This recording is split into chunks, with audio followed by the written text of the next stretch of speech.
It's ZoTime. Welcome to the ZoTime show presented by HoopsNBrews.com. I will be your host for the day, Daniel Beltz, and before we start off, I just want to give like a shout out to Hoops and Brews. They've been just pushing so much tremendous content with covering Clippers games, giving you guys this podcast each and every week, and just supporting this podcast as well.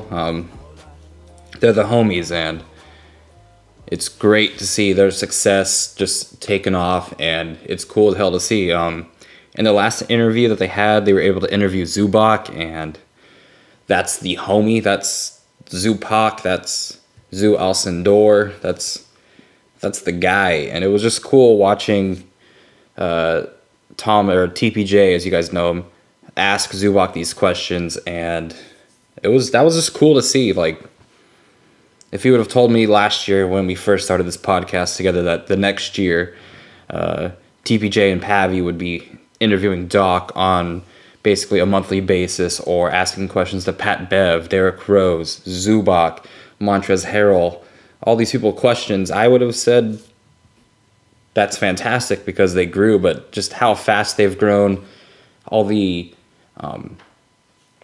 all the guests they have on their show with check marks next to the name with X amount of followers on Twitter and Instagram. It's cool as hell to see that they're able to get their platform this far ahead this early, and just shout out to them.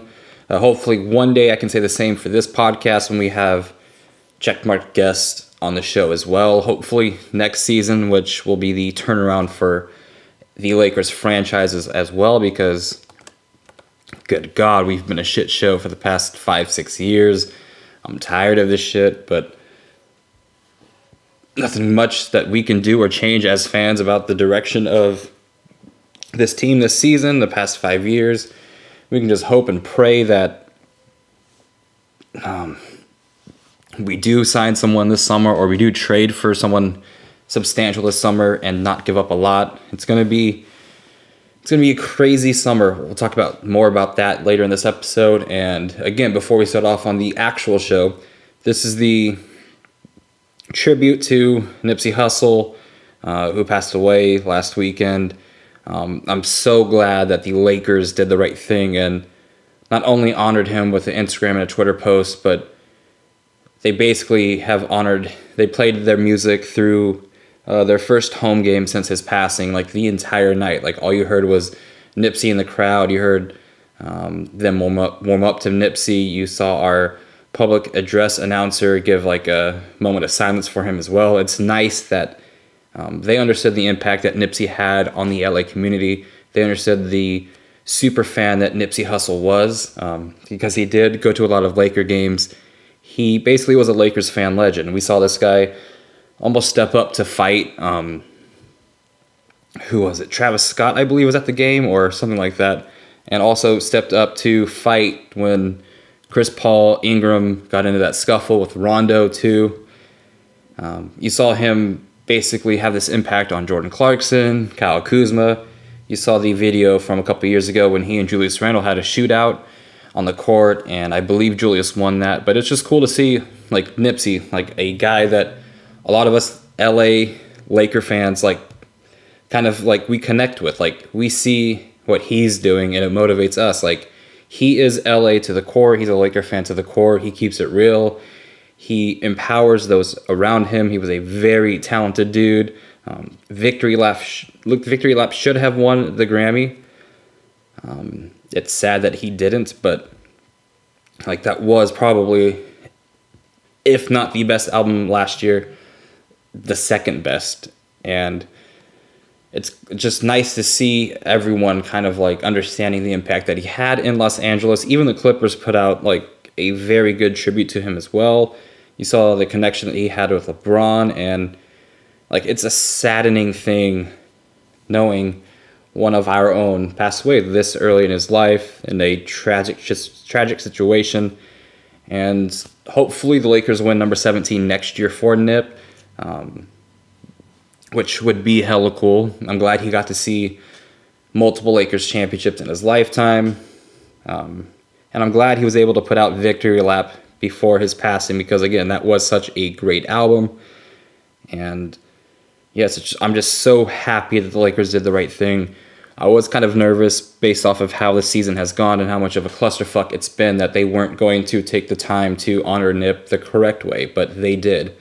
And again, bravo to them. And just again, shout out to Nipsey Hussle for the impact you've had on the community in LA, what you've started, what your family and foundations are going to continue impacting the community with. Your presence will always be felt in Staples, outside of Staples, and just with this entire nation. Just thank you for the stuff that you started. Just beautiful stuff with tech for young kids, STEM for kids, all the businesses that you gave ex-felons the like you hired ex-fel, like you chose to hire ex-fel, like that's so underrated, I believe, in society, because it is very hard if you're an ex-felon to get that. And he embraced them with open arms, helping them. If they wanted to make the change, he would help. Like, that's just so dope to see. And it wasn't talked about enough during his lifetime, but now you're seeing all the stuff that he did, and you're realizing this dude deserved everything while he was here on Earth. And yeah, it's just a sad thing. And yeah. Anyways, let's get into the Lakers kind of portion of this podcast. At this point in the season, there's really not much to talk about basketball, like on the court related. Like, we suck ass. We're at 35-44. We have 3 games left. We just lost to the Warriors last night. And that was such a disinteresting game. We were down 37-12 in the first quarter. And, I mean, we made it kind of close after that. But it was just... It was like watching like a 1-star movie off of Netflix, and like you're kind of like half-ass paying attention, and the other time you're just on your phone either tweeting or playing games or talking to people. That's basically how yesterday's game was. I was so disinterested in the game that I really have no commentary about how he played. It's just I cannot wait until Rajon Rondo is off this team, if that ever happens, because, again, I do not have faith in this organization to make that not happen. Just an interesting fact from last night. Alex Caruso and Steph Curry took the same amount of shots. They both took 14 shots. And even with his new eyes, Steph couldn't outscore the legend that is Alex Caruso. Caruso had 9 points. Steph had 7. Steph played awful against LA this season. I don't know what the hell happened. I don't know if it's anytime he plays the LeBron team, someone on his team has to overshadow him. I don't know if that played into a factor, or I don't know what the hell happened. Just Steph was awful against us. Sometimes because of great defense, and he just missed a lot of open shots. But on a side note, the past 2 Warrior games I've watched, DeMarcus Cousins has looked as close to his former self that he probably can be this year. It's still a wide gap between the player he was last year and this year, but he's looked pretty decent the past 2 games. He's getting up and down the floor with pace. It's not looking like he's dying out there. He abused Jokic the game before us, and last night he was hitting the shot from 3 pretty well. So it's cool to see, even though I know he gets a lot of hate and a lot of slack for joining the Warriors, it's cool to see a player come back from an Achilles injury and just play like that. And I'm just wondering what the Lakers have in store for this summer, because Boogie is going to be a free agent, and who knows. Anyways, Laker talk. Braun is out for the rest of the season. It seems like Kuzma might be. He's missed the past couple, and it doesn't seem like it would make much sense for him to play a night against the Clippers or the next 2 games where I don't even know who we play. I cannot believe there's only 3 games left in this disastrous season. There's going to be, from April to October, so give or take like 6 months without a actual NBA regular season game for Lakers basketball. I thought we were going to get the playoffs this season. I thought wrong. But yeah, Bron's out for the rest of the season. He's talking very, very confidently in himself with being able to recruit. So maybe he already has something like under wraps. It's kind of very similar to how Magic was talking last season about being able to get somebody. So I don't know. Maybe they already know something. There have been a lot of waves about Kawhi this past week. I would love to get Kawhi. There's also been some talk about Kevin Durant from Scoot B on Twitter, who, I mean, I don't know if he's like as credible as people believe, but there's just a lot of like, there's been a lot of rumors, and there will always be a lot of rumors about like the Los Angeles Lakers, because we are how people get clicks. If you want clicks in on your podcast, on your website, in your news droppings, just link anything about the Lakers and it's going to get views, it's going to get hits, and it's kind of sad that that's what people do. Let's get into this, because this has been weighing on my mind for a lot. And again, look, I know the Lakers suck ass this season. I know it's going to be 6 straight years without making the playoffs. But some of you opposing fans have a little too much fun with this shit when your team, when your franchise hasn't won diddly shit. Like, it's very confusing. I see Raptor fans, this dude named Lior, who gets these jokes off about the Lakers not winning a playoff game since the second term of Obama, yet they won 2 championships during his first term, which is 2 more than your franchise ever happened to win. Your team has never played in June. So Raptor fans, you got too much dip on your chip if you're throwing shots at a franchise that has won basically what? If you're 20, you've seen the Lakers win 5. If you're above 20, like 40, you've seen them win 10. So it's like, I don't know if these jokes that you're trying to get off are the right jokes, especially when your franchise is known for 2 things: losing to LeBron in the playoffs and getting 81 dropped on his head. So I don't know if you guys have the right to speak. You guys don't have the right to speak. I'm just letting you know, like, it's funny to your boy. When LeBron owns you, it's called LeBronto for a reason. He joined the Lakers. Kobe dropped 81 on your head, and that's all people associate the Raptors with, is getting 81 dropped on its head, losing to LeBron, and I guess maybe losing Bosh, which, I mean, it should hurt Raptor fans that Bosh left too, because he went to go win 2 rings with the Heat. I mean, or you could say you guys also had Tracy McGrady and Vince Carter and just let that shit not happen. So it's really strange. Your entire existence of a franchise has been a joke, yet you think you can get jokes off about the greatest NBA franchise in the modern NBA? It's a little bit weird. Because if we do start with the modern NBA, it's basically the day Magic and Bird came into the league. The Lakers have 10 since then. The closest team to us has 6. So again, it's funny to your boy that you guys have this thing. Like, I just don't get it. Like, same with Rocket fans. You guys only won 2 chips because Mike decided to go swing a bat. So it's funny to your boy. And you guys have this Harden and Kobe beef. Gee, we do not care about your regular season MVPs until you win 4 games in June. When you do that, talk to us. Until then, Steve Nash won 2 MVPs. Cool. That's your boy Harden. With Mike D'Antoni's system, very comparable with their inflated offensive stats. So it's just funny to me. Like, so we hear Raptor fans, we hear Rocket fans.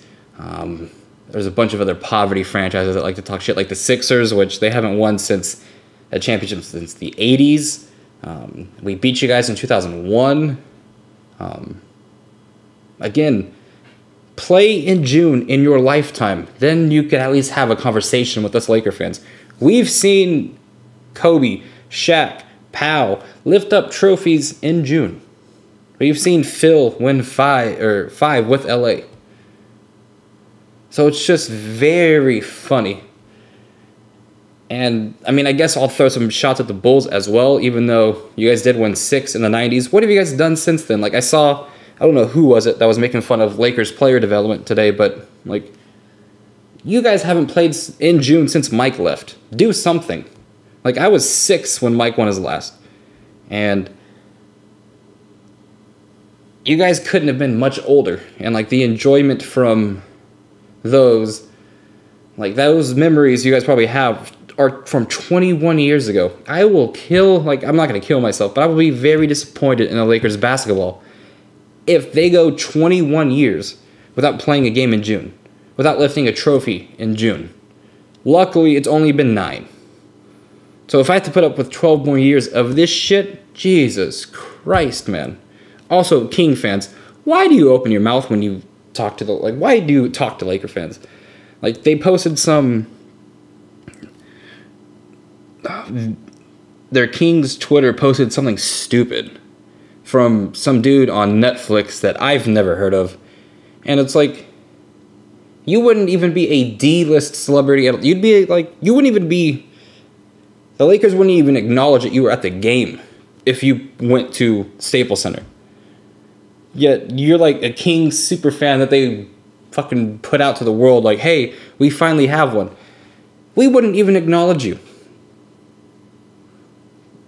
We'd rather probably acknowledge someone from the OC or Laguna Beach from like 12 years ago off of MTV rather than put you on the fucking big screen. That's just levels to this shit. We are the most successful team in modern NBA history. We are that.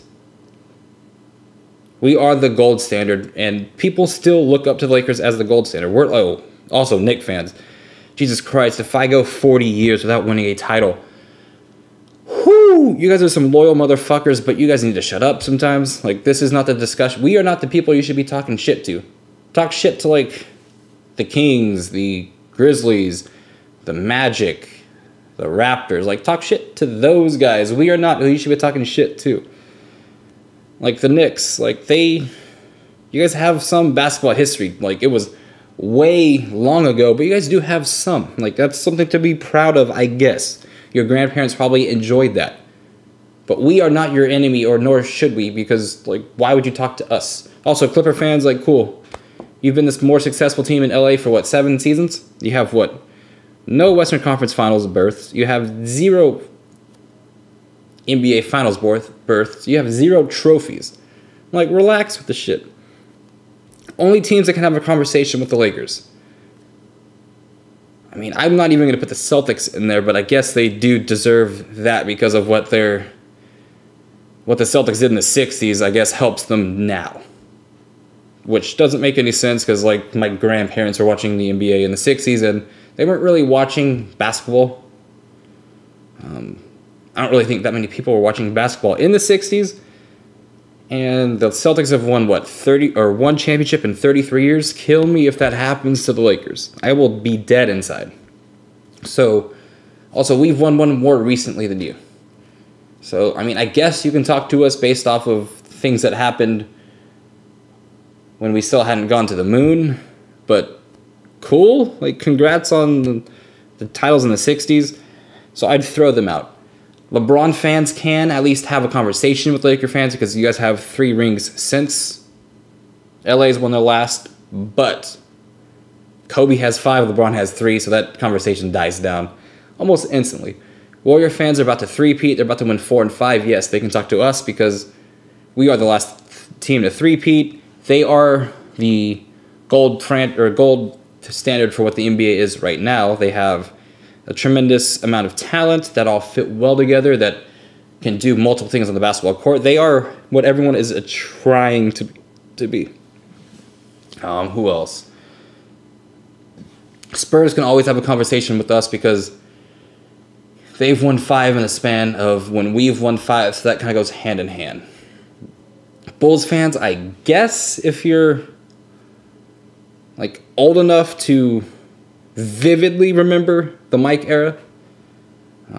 But again, you guys haven't sniffed NBA basketball in June in 21 years, so that conversation probably dies down a little bit after that.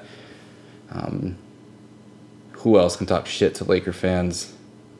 I don't know, and I'm not trying to be like this Laker exceptionalist with like how we carry ourselves, but like these jokes just, I'm like, yes, cool, you make the same joke every fucking day. Oh, the Lakers, like, we get it, cool.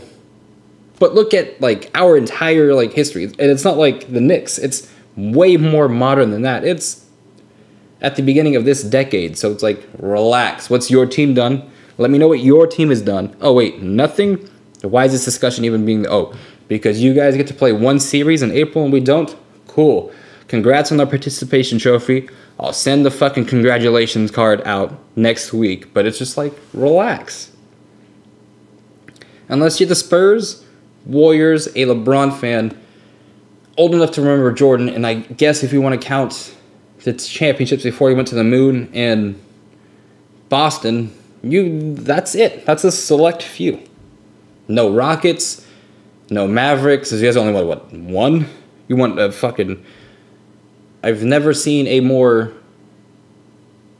Oh, Dirk won one. He's a GOAT. Like, cool. Dirk is a top 30 player of all time, but he's not in the GOAT conversation. You have to win multiple to be in the GOAT conversation. And to be considered as the greatest at your position, you at least have to win one championship.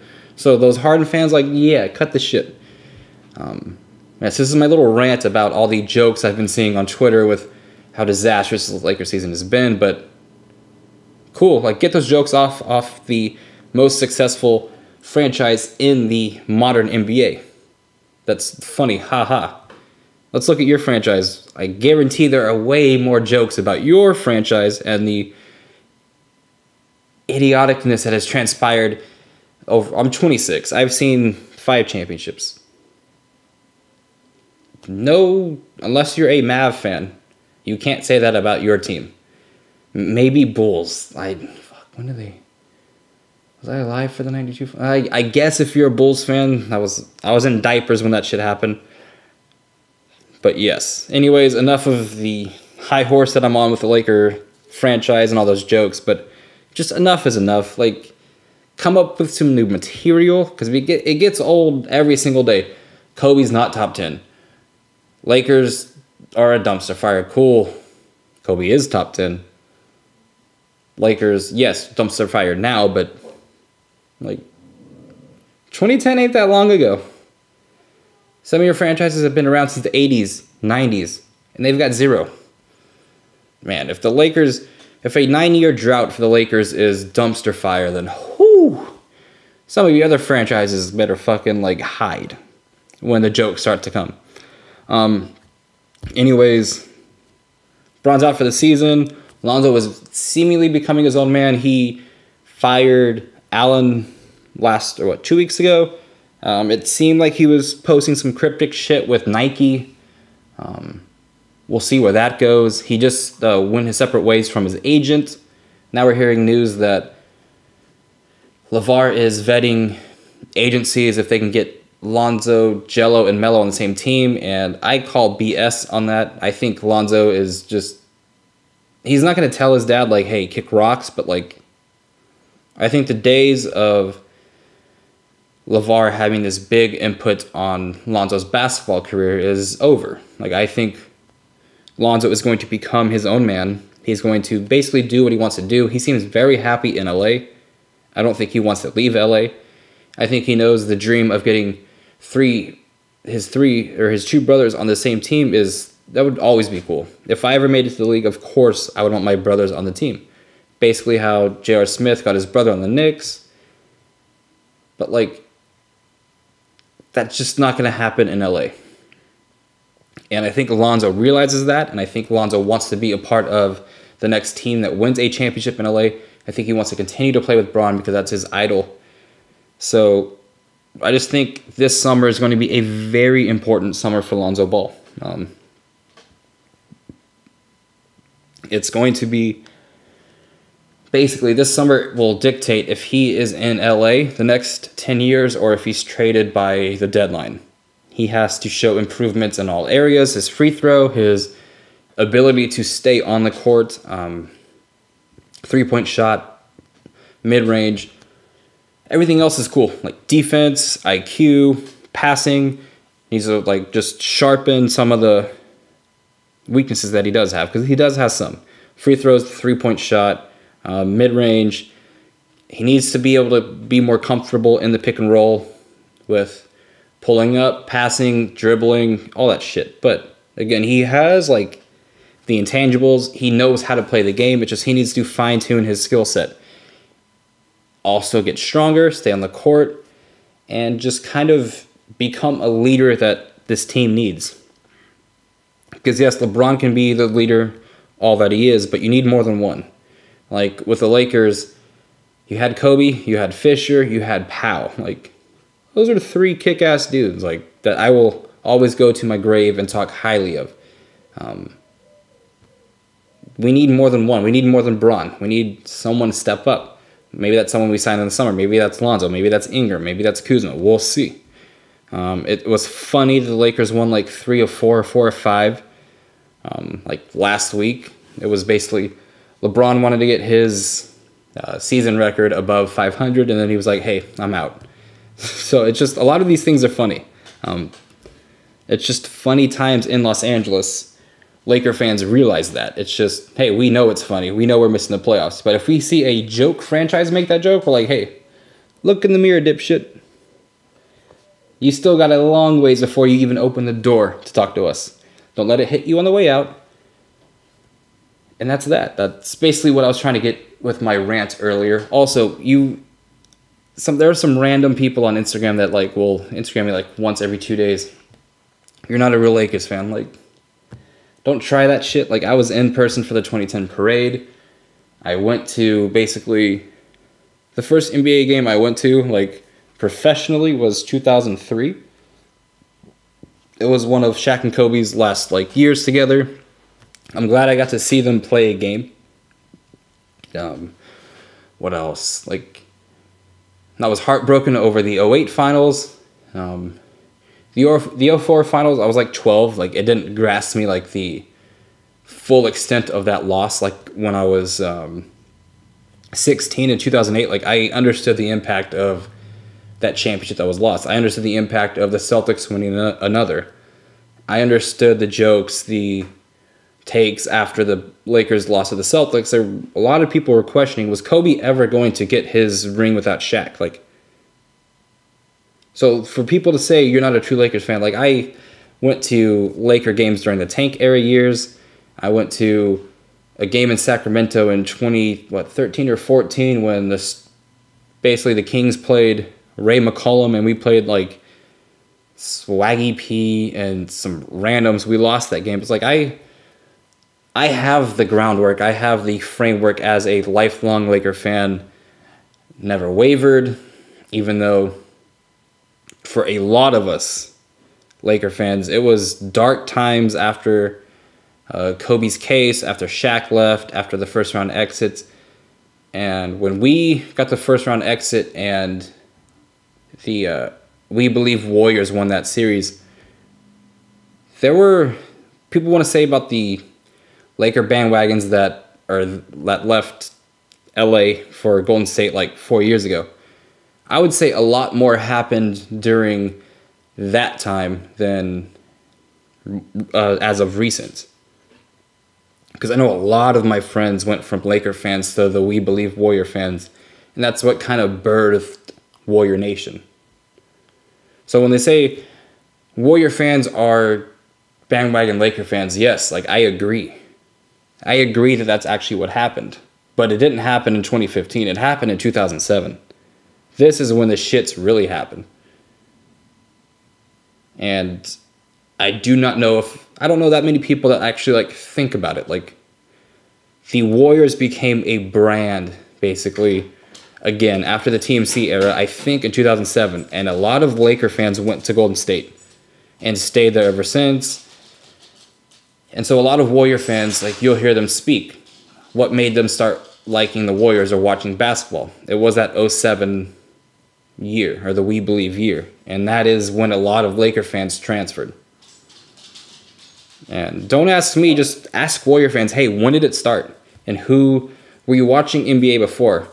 they might shy away and say, yes, I was watching the NBA, but I didn't have a favorite team. If they're from California, it was the Lakers. They went from LA to Golden State. But yes, I'm going off a lot of tangents today. That's just because there really is nothing to talk about in Lakerland. Except for the fact that Zo and Ingram and Kuzma are probably shut down for the rest of the year. I don't know about Kuzma. So is Josh Hart. Josh Hart finally had that surgery on his knee. That should have happened way sooner, but again, nothing right has gone in Los Angeles this season. So yes, the 4 young guys that are going to help LeBron in this year's playoffs are all basically shut down. They're all hurt. They're all going to have a very important offseason. Like I said earlier, this offseason shapes the next 10 years in LA.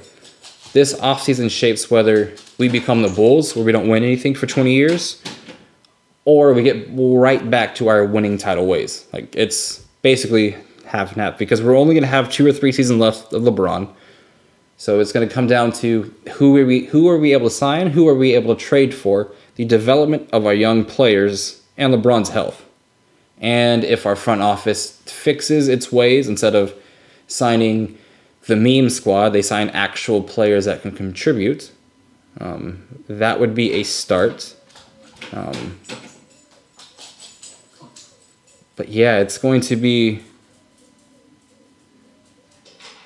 a very interesting summer.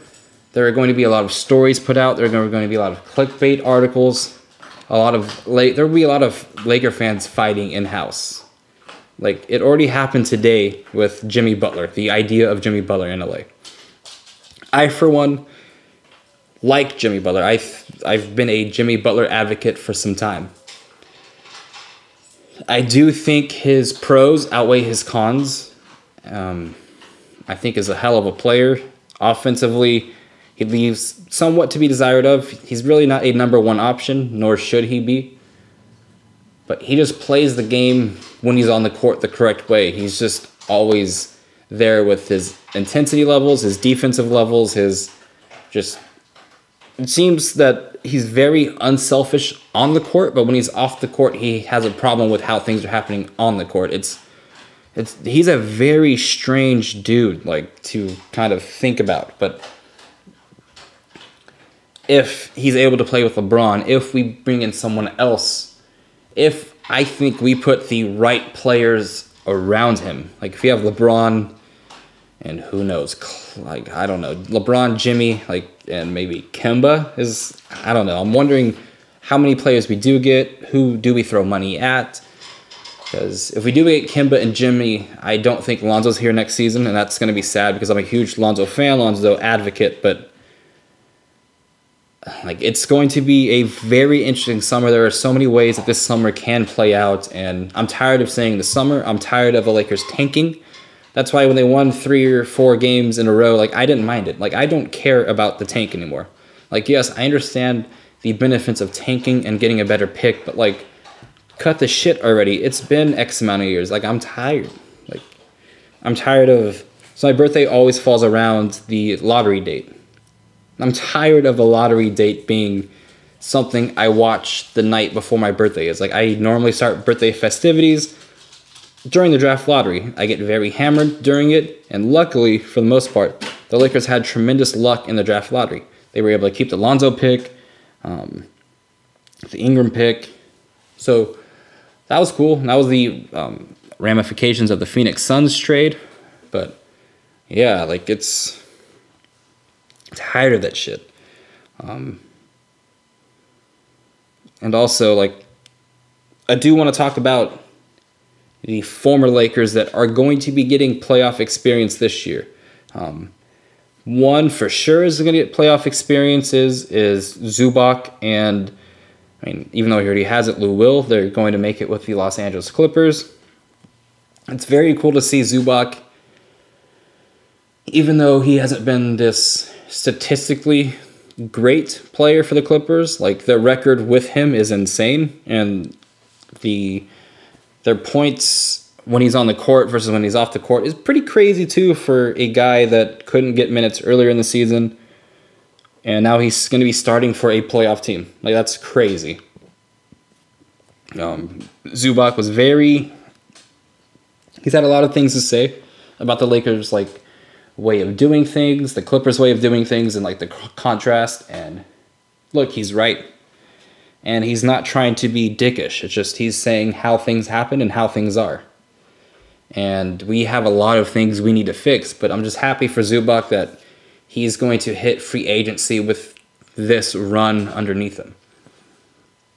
He'll be able to show a lot of people what he can do in the playoffs, and that's dope. D'Angelo, I do not know if they're going to make the playoffs in the East. Right now, the Nets are 39-40, and look, D'Angelo's been very good this season. This is, his 4th year. He's played his ass off during his contract year. He's led. He's showing leadership qualities with the Nets. And, dude, they're a good story. But the way people talk about the Nets, the way people talk about D'Angelo, I can't believe they're only 39-40 in the East. From the way people go at the Lakers for letting him go, which, I mean, rightfully so. We did trade him a bit too early, especially if we didn't use the cap space last summer, and if we're not going to use it this summer. We did trade him too early. There have been some positives in the Magica era. The trading of, I guess Clarkson and Nance for the first pick, even though the pick hasn't been impactful, it did shed salary. It did get us a first-round pick. And it's not like Clarkson and Nance are winning a ton of games in Cleveland, but that was a decent move. Their drafting has been great.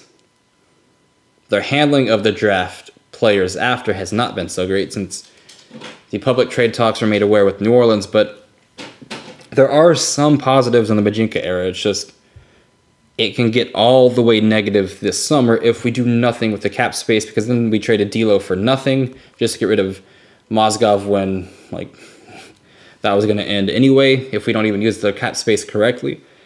And yeah, it's wild. And even though he's not getting postseason experience this year, it's cool to see Julius Randle get love, because a lot of Laker fans knew this. Last year wasn't a fluke for Julius, statistically. This year, he's basically done the same exact thing, even better.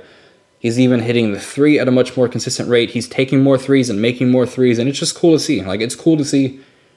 With D'Lo, we didn't all the way see everything with him. We saw the talent, but we didn't see the leadership qualities. We didn't see the tangibles. With Julius, in his 3rd year in LA, in his 4th year in LA, we saw everything. We saw him close certain games out. We saw the not letting the not starting thing affect him earlier in the season when Luke Walton was starting Nance over him. We saw Julius handle that. We saw him attack that. We saw him basically be our leader last season, and that's sad to see that it's not happening in LA, but we knew it was there, and he's continuing that.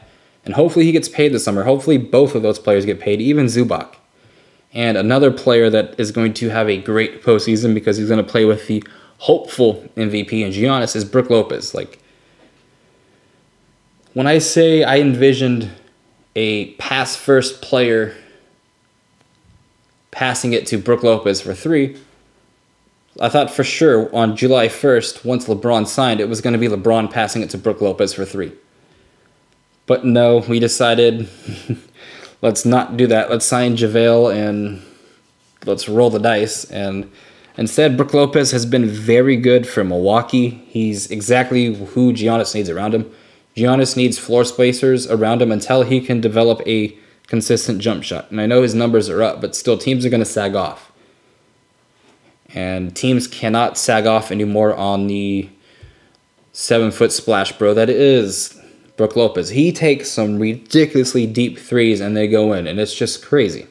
And we definitely miss his spacing in Los Angeles. You can tell earlier in the season when the lanes were clogged, when Ingram was trying to drive, when Lonzo was trying to drive, it just seemed like all their shots got sent back, even when Kuzma was driving. All their shots got sent back when a lot of those spaces earlier last season, there was no center around the rim because JaVale can't shoot. So the big guy is just going to be in the paint.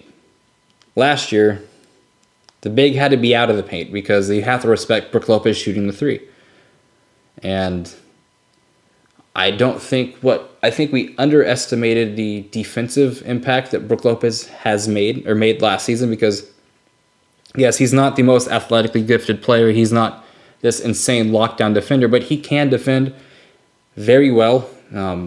He's going to get abused by Harden and all those guard-savvy players that can beat anyone one-on-one. But again, who's not going to get beat one-on-one except for like Rudy Gobert? Like, the list of big guys that can guard those elite guards, wings, are slim to none. So expecting Brook to do that and say that's why we didn't bring him back last season, it's a little sad. And yes, he couldn't rebound, but like Brook boxes out. And that was one of Brook's best qualities last season, is he boxes out. He sticks to his man after a shot and allows someone else to get the rebounds. Kind of like a similar version of Steven Adams, but Steven Adams is a beast on the boards, even though he does box out for others as well. I just don't think we understood and appreciated Brook in the ways that he needed to be appreciated. And this year he's flourishing. D'Lo, Randall, Zubac, and Brook are having great seasons elsewhere. Would have been cool to see them in LA doing the same, but again, we have one off season to fix all this shit. And enough about this doom and gloom portion of the podcast. Let's talk about some of the joyous times. Let's look back at what, when healthy, this team was able to accomplish and kind of like show. And it starts with the Hornets game when both LeBron and Lonzo got the triple-double. That was what I thought was going to be the coming out party for the season, and it kind of was. Like, I believe we were close to 10 games over 500, and this led to the Christmas game in which the Lakers were able to beat the Warriors once LeBron left after half. Like, those were two back-to-back games in which I thought, oh shit, like, this team, like, as long as the entire roster doesn't fucking die, we'll be all right. And then the entire fucking roster died. So again, it's cool to make jokes. It's cool to say, hey, the Lakers suck. But when everything was right, we look decent. We look like, hey, no one's beating the Warriors this year, but like we look like we can probably take any other team to a 7-game series. We had beaten the Nuggets before that. We played the Rockets close each time, and then we finally beat the Rockets with Ingram and Braun playing very well, and then Lonzo and Ingram had the Lakers up by 20 before Lonzo got hurt that game, and that was the last game of Lonzo's season this year. But like, outside of the Warriors, a fully healthy Laker team, I didn't think that they should have been scared from anyone because, again, you still have LeBron James. So I just think, yes, jokes are so fun to get off on Twitter. Like, I get it. I make a ton of jokes that are probably repetitive about the failures of other teams, but like, those teams don't have postseason success in any era that I was alive in. So it's just fucking funny that they have so much to say, yada, yada, yada. I've already talked about that. But again, when healthy, this team looked like they could have done some damage in the playoffs. And hopefully we will see that next season. And then we had Christmas Day, which, man, all Laker fans were so pumped. We took down the Warriors. We did not think that LeBron was going to be gone for a month, especially when he tweeted out, dodged a bullet after that one. So we thought, hey, he's only going to miss like a game or two, and then he'll be back, maybe like a week tops, and then that turned into a month. We also had the Lonzo win versus OKC when that game that was a really mature Lonzo. That was UCLA Lonzo with poise. This is my fucking team. I am going to lead this shit. I'm going to make up for fouling Westbrook on that 3, which it was on the ground and the refs missed it, but I'm not letting us lose this game. I am going to make the correct plays. I'm going to make shots in overtime, and we're going to win this game. And when LeBron comes back, we're going to be fucking rolling. it sucks injuries happen. It sucks that Ingram had the blood clot. It sucks that Josh Hart dealt with knee tendonitis. Even though I've been a very harsh critic of Rondo, it sucks that he was hurt like 50 games of this season. And Rocket fans want to compare what the Rockets did with Harden without the rest of his players to the Lakers' injuries, yet James Harden isn't going to miss more than 10 games this season. LeBron's going to miss like 30. So yes, while you try to compare, realize it's not really a comparison because of games missed. There are a ton more games missed in LA than in Houston for players that actually matter. And I don't think people like to use that much context when they have Twitter arguments, because using context is never that fun. And that's how you get jokes off about the Lakers, when you don't use context. Because when you actually think about the shits, like, it's hard to bypass what we've done since you've been alive, and then you still get those jokes off while your franchise is a joke. So, yeah. We also had Kuz's 41 versus Detroit. This is the game in which I thought the Pistons were going to fall off a cliff after the season. Blake looked disinterested. They looked terrible, and Kuz dropped 41 on them. Yet the Pistons have gone on this run to make the playoffs. I think the 6 through 10 seeds in the East are fucking nuts. And again, I'm a harsh critic on Rondo, but after that trade deadline shit show, Rondo hitting that shot against the Celtics was just awesome. Like, I thought, you know what? Here these dumbasses go. This is what's going to spark their playoff run. Again, wrong. We had Zo's 3 versus the Nuggets when he stepped back on Hipster Twitter's favorite player in Jokic. Hit that 3. D'd up. Murray, full court. We had Josh, also, not to mention Josh Hart in that OKC win, was doing everything on the court. He was hustling, diving on the ground. And it was just looking like, even though he was not 100%, he was giving 100%, and he helped will this team to a victory. Then you also have Ingram posterizing Corey Brewer, and that was one of like Ingram's like, hey, motherfuckers, like, I'm here. Like, yes, I know you guys want to trade for AD, but like, I'm a guy. I can be the guy. I can be this great fucking player. Like, I know what you guys are trying to do, but like, don't forget about the talent that you do have in Los Angeles. So, yeah, this season has just been... Season has been draining, but like, there were some positives. Yes, there were negatives, but like, to a Laker fan, unless we become the Knicks, like, you can't like say we're a failure or we're this. If we become the Knicks, I will say yes, we are a failure. If we only win one title in 33 years like the Celtics, I will say yes, we have failed. But if a 9-year drought is what makes the Los Angeles Lakers a failure, then there are only, 3 teams in the NBA that aren't. And that's fucking wild to me, because, yeah, that's just crazy. And again, this summer defines what the Lakers can and will be.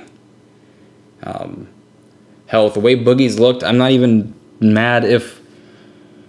Obviously, I prefer other players, but like, if he can become close to the player that he was, like, I don't know, like, I don't have these red flags on a lot of these players. Like, I'm a Lakers fan. I don't mind the shit show. I don't mind the drama that comes with players. In LA, as a Laker fan, there's never not drama. You click on the NBA, one of the 10 headlines you're going to see on the right involves the Lakers. And that's every fucking day. From January 1st to December 31st. It does not matter. There is going to be 1 or maybe 2 or maybe even 3 articles about a certain member of the Los Angeles Lakers on that right side. This happened before LeBron was here. This happened, and this will happen way after LeBron is here. Every single move is magnified by 100 if you're the Los Angeles Lakers. Every other franchise, you can get by with some mistakes. Like, it's cool. Like, the Cavs drafting Anthony Bennett 1. No one even cares. No one even talks about that. The Knicks drafting Frank Ntilikina, who doesn't even play. No one talks about that. The Kings fucking up every fucking draft until the Deer and Fox draft. No one talks about how they went like 10 straight years of fuck-ups. But yet, in LA, you're not afforded that luxury, and I get it. There are different levels to what we expect from certain franchises. Yes, the Lakers win championship, the Kings don't. So I get the level of criticism disparity with regards to each franchise. I understand why you're not killing Kings fans because they haven't won ever in Sacramento. Like, I get why you don't kill them because, like, you can't kill someone for something you don't expect them to do. So, like, if you don't expect the Kings to win a championship, like, let's not even, like, criticize them. They're just doing Sacramento Kings shit. So I get, with the power, with the history, comes expectations. We haven't lived up to those expectations as of late. And this summer is very, very, very important to us. It's important to LeBron James's timeline. It's important to Magic Johnson remaining in the front office timeline. It's very important to the D'Angelo Russell trade timeline. It's very important to the growth and development and future of Lonzo, Ingram, Kuzma, and Hart. It's very important to either if we sign Kemba, Clay, Jimmy, KD, Kawhi, even if we sign none of those guys, if we sign Chris Middleton, if we sign somebody that can come in and help LeBron and the rest of this great young core, the timelines will be just implemented and just helps tremendously. This summer, we either get back to being the Lakers or we become the Knicks. Because you're going to have a much harder time trying to sign people next season when LeBron is another year older with a player option at the end of the 2020-21 season. So if you come the summer of 2020, LeBron might leave next season. So you might be the only star in LA. And who knows if they're going to max out Ingram. Who knows what the hell is going to happen. So if, in my opinion, this is probably a lot of other people's opinions as well. If we don't fix it this summer, we are going to lose a lot of interest from our fan base. And like, I'm not breaking any ground news right here. You go on Twitter, you go on the fan boards. It's a lot of Laker fans are giving them until the summer. Like for me, with the criticism about the front office, I've been very harsh about them, but I'm giving them until July. You get until July 15th. You got to make fucking miracles happen. And if you don't, we're going to crucify you. But if you fix this, if you make it right, we're going to praise you. And that is a tremendous amount of pressure on Magic, Pelinka, even LeBron to recruit, to get the right people in LA, to get the people needed to make an impact on this team. This summer, we either get back to being the Lakers or we go back to, or we start the transformation into becoming the New York Knicks. And how many Laker fans are going to be willing to stay? I know I am. I will never like another basketball team. The Lakers will always be my basketball franchises. But for the young fans, like the 15 or 13 to like 18-year-olds, like I don't know if they stay Laker fans. I think they probably just say, you know what, well, based on who the Clippers draft or get, they probably become Clipper fans. Or maybe they just finally say, fuck it, I'm going to go be a Curry fan.